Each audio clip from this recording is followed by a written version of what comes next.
Alright, so welcome to this short YouTube 15-minute presentation on how to free up time to be more strategic. So imagine a scenario where you've been asked by a sales manager to demo some product features of the latest release to a customer. Or indeed, imagine where the service delivery managers asked you to participate in the monthly KPI reporting update meeting to an internal function or a key stakeholder somewhere else in the organisation. And you're probably thinking to yourself, well, maybe I've got better things to be doing with my time, and I'd probably agree with you actually. So the question is, we have all of these demands and requests on our time which are stopping us from actually doing the things we would like to do, which we believe really add value to the organisation. So how do we free up time?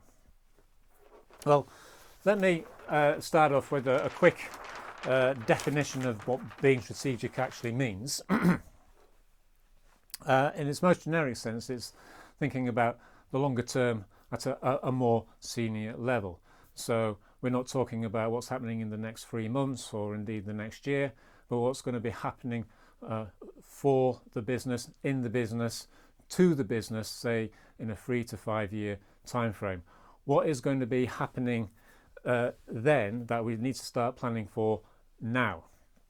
And those kind of conversations, are very directional. It could mean that the business is doing something completely different in 5 years' time. Different business model, different market, different products and services completely. And obviously they would require the involvement of senior executives in the organisation and the customer. So the fulfillment of that information can only be done with those two key players, really. So typical examples would be if we're considering a roadmap, testing hypotheses and your assumptions about a customer base and what they want in a particular product, so you can start planning the releases out not just for the next 3 months but for maybe the next year, or what market you actually want to be in. You may be wanting to assess the competition in terms of how they use their technology to work differently and get that competitive advantage. You may be looking at other suppliers to say, okay, well, what technology can they help us use to work differently. You may well have a knotty big business issue around, say, productivity or communication that technology may well be able to help with. So it's not tactical, it's not inward looking, it's not retrospective and looking into the past, really. It's very much a forward focus. So you're thinking to yourself, well, why do we find ourselves inundated with these kind of meeting requests and these requests on our time which may not necessarily be aligned to what we believe could be adding most value to the organisation? In a nutshell, I think it's bureaucracy, really, inefficiency, and that typically increases exponentially as the organisation gets bigger and bigger. So if I were a startup company, if I wanted to solve a particular problem, coronavirus is obviously top news at today. If I wanted to get a solution around that, I would just subscribe to Zoom. It takes me 15 minutes, right? But if I'm doing that for an organisation with 10,000 people in it, completely different kettle of fish. How many people do I have to involve? How many meetings do I have to have in order to get that simple solution transitioned into the organisation and being used effectively?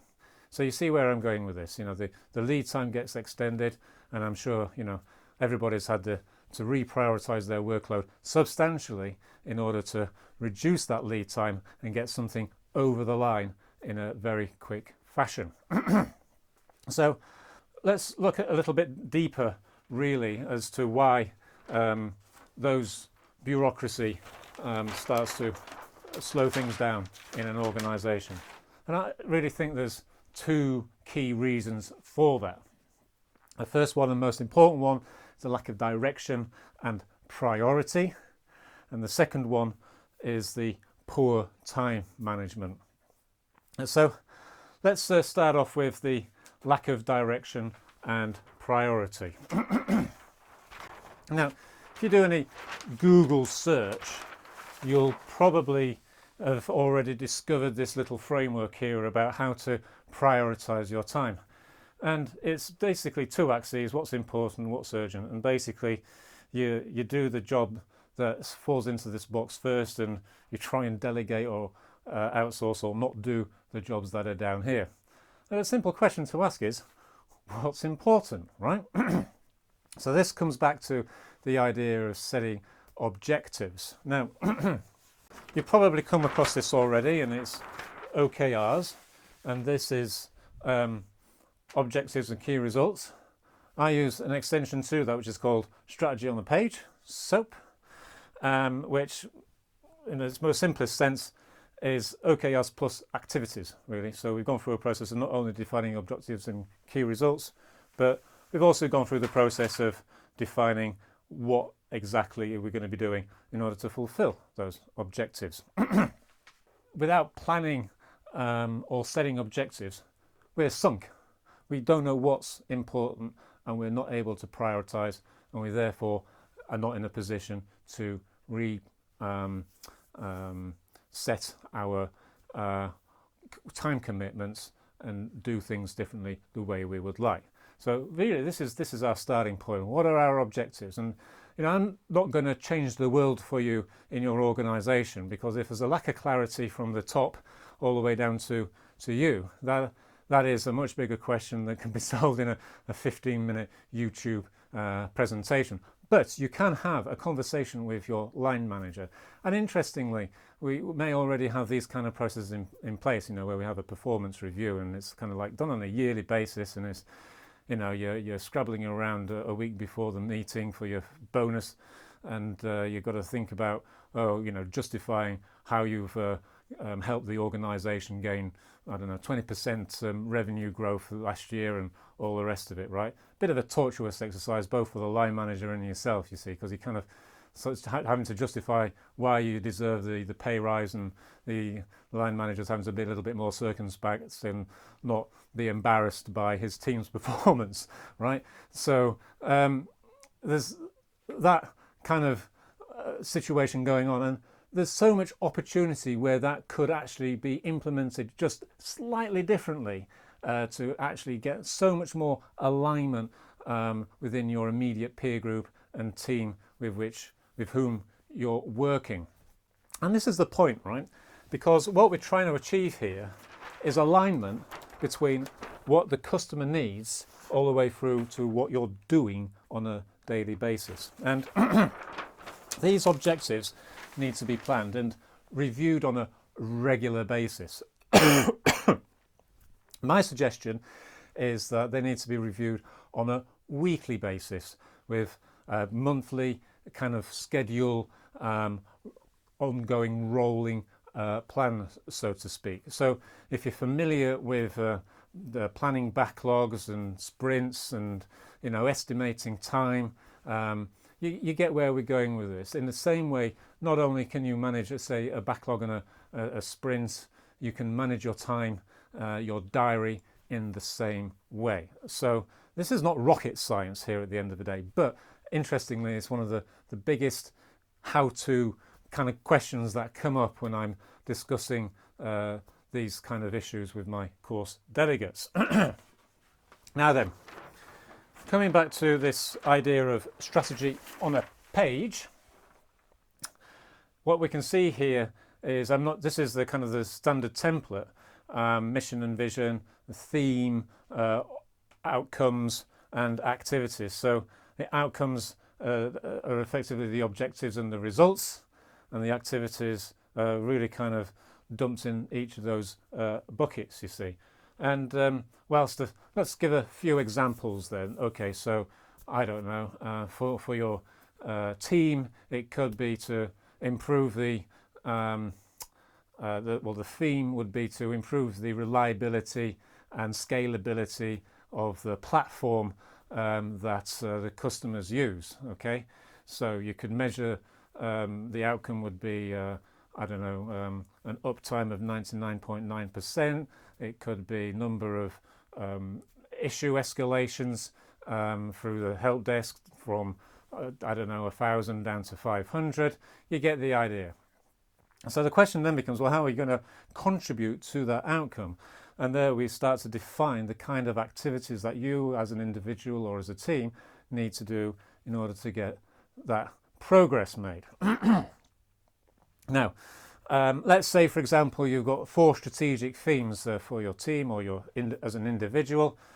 You can start to then plan your time accordingly. So assuming that we've got a 40-hour week, we can then say, well, actually, objective number 4, that's very important.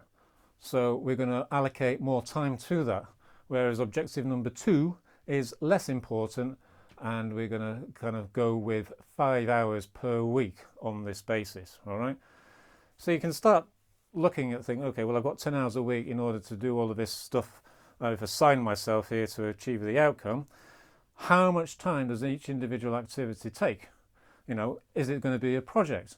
Is it just an ongoing kind of keeping the wheels turning and pushing stuff to get done? Whatever kind of activity, is it actual development time? Is it testing, etc., etc.? The point is, we need to have a rough estimate of how much time you need to get involved with in order to assess the return on investment. The idea is, you don't, unless there's some kind of urgency in terms of deadline, you want to say, okay, well, we obviously need to get that out of the way because there's a release happening in 2 weeks' time, etc., etc. You know, the importance and urgency from the classic time management prioritization matrix that can come into play here, because now you've got an objective, you know what's important, okay? So you then prioritize the activities you want to do. You're thinking, John, this is all great rocket science stuff, you know, I mean, seriously. Is that it? I'm saying no, it isn't, because actually the question I will ask you is, do you do that?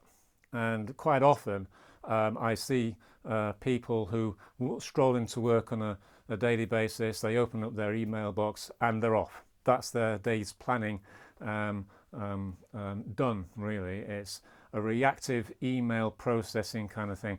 And unfortunately, we need to be a lot more organised than that. Now, if you've been doing retrospectives with Scrum projects and that kind of thing, or lessons learned after a project deadline has been completed, you'll understand that it's important to review your performance, okay? And the best way to do this is have some kind of timesheeting application. And you're thinking, oh, hang on 1 second, whoa. You've got to tell me I need to register every minute and hour that I do on the day. It's like, you know, I'd rather have my molars extracted rather than fill in a timesheet. I'm saying, well, me too, okay? But if I'm going to improve, if I'm going to be able to assess my progress, then I need some way of benchmarking my performance. And timesheeting, unfortunately, is the best way to do it. So let's make it as painless as possible. Let's just stick to our objectives, right? So we know what our plan was. You see what I did there?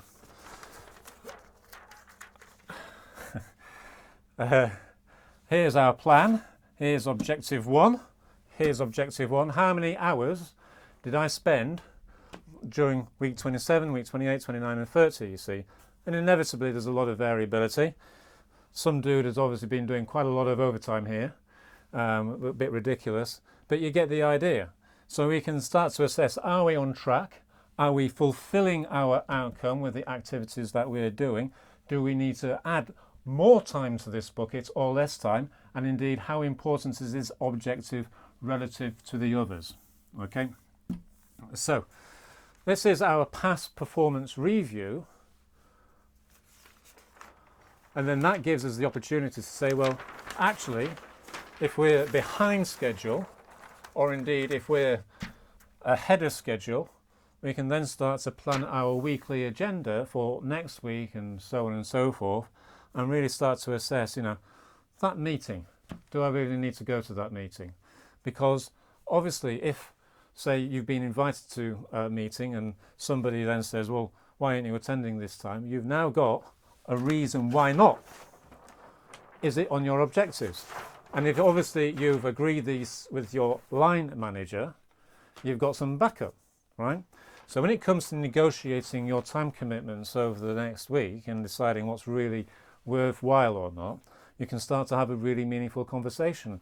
And frankly, I think a lot of meetings that get organised have been done in a lazy fashion because quite often there's no clear objective. You know, if it's really reporting the KPIs for the month, 6 people need to sit in a stuffy meeting room for half an hour while some person warbles on, or can that information be posted on the intranet?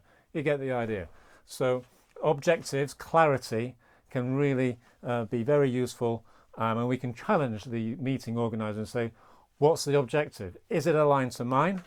And can we come to some agreement as to what is the best use of my time and their time in order to achieve the outcome? So, just to finish off really, I don't kind of labour the point in my training about time management, but because it comes up so often in terms of having to negotiate your time and to free up to do those activities you think that are really value adding to your role and company, then I'm thinking this needs to be sorted out.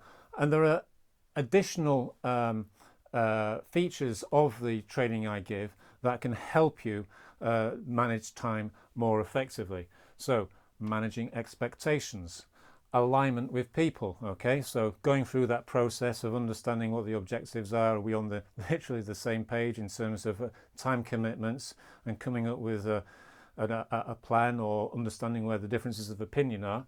And then negotiation. We cover a little bit of negotiation to get you started in what is quite a complex area of relationship management. In addition, from a strategic perspective, we have to define a strategy, communicate it, and then get alignment, not just from a person perspective, but also from an objective and an activity perspective. So the course Strategy Management helps you do that. So there's a link here at the bottom, bta.news.zrl and bta.news.91s, both of which provide you with useful information about the special offer that I have for this 2 courses and the value management course that I also offer, and also a webinar specifically orientated around this subject here, manage expectations. So I invite you to take a look, and if it's appealing and it meets your needs, then there's a special offer that you can take advantage of, which gives you a massive opportunity to get ahead in this space. So one final thought: actions express priorities, and that's from Mahatma Gandhi, that well-known Scrum management guru who's helped us figure out how to manage time more appropriately. So if you have any further questions, feel free to contact me on info@baxterthompson.com, and I look forward to speaking to you shortly. Thank you.